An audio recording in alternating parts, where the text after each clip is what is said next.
চীনের ১১তম silk road আন্তর্জাতিক চলচ্চিত্র উৎসবে প্রদর্শিত হল ফুয়াদ চৌধুরী পরিচালিত সিনেমা মেঘনা কন্যা। একমাত্র বাংলাদেশি চলচ্চিত্র হিসেবে ওয়ান্দা প্লাজা সিনেমা হলে প্রদর্শিত হয়েছে এই সিনেমাটি। বাংলাদেশ কাঁপিয়ে এবার বিশ্ব দরবারে ফুয়াদ চৌধুরী পরিচালিত সিনেমা মেঘনা কন্যা। চীনের ১১তম সিল্ক রোড আন্তর্জাতিক চলচ্চিত্র উৎসবে প্রদর্শিত হল মেঘনা কন্যা। একমাত্র বাংলাদেশি চলচ্চিত্র হিসেবে ওয়ান্দা প্লাজা সিনেমা হলে প্রদর্শিত হয়েছে সিনেমাটি। ২১ সেপ্টেম্বর চীনের শায়ানসি প্রদেশের সিয়ানে এই চলচ্চিত্র উৎসব শুরু হয়।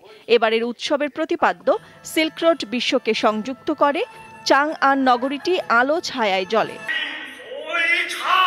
চীনা দর্শকরা প্রথমবারের মতো সিনেমা হলে বাংলাদেশের চলচ্চিত্র উপভোগ করেছে।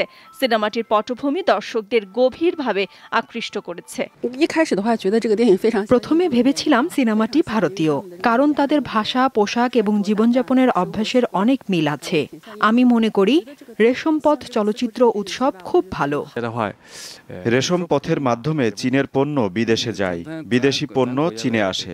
চলচ্চিত্রের ক্ষেত্রেও তাই হয়। আমরা এর মাধ্যমে পরস্পরের কাছ থেকে শিখতে পারি।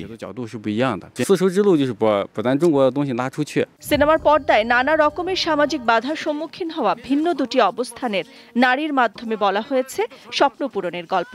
এতে বিভিন্ন গুরুত্বপূর্ণ চরিত্রে অভিনয় করেছেন কাজী নওশবা আহমেদ, ফজলুর রহমান বাবু, শতাব্দী ওয়াদুদ, সেমন্তী দাস সৌমি, সাজ্জাদ হোসেন সহ অনেকে।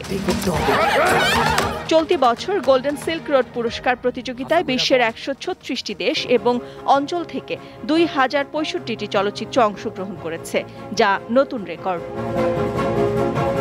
নাদিরা জাহান, দীপ্ত বার্তা কক্ষ।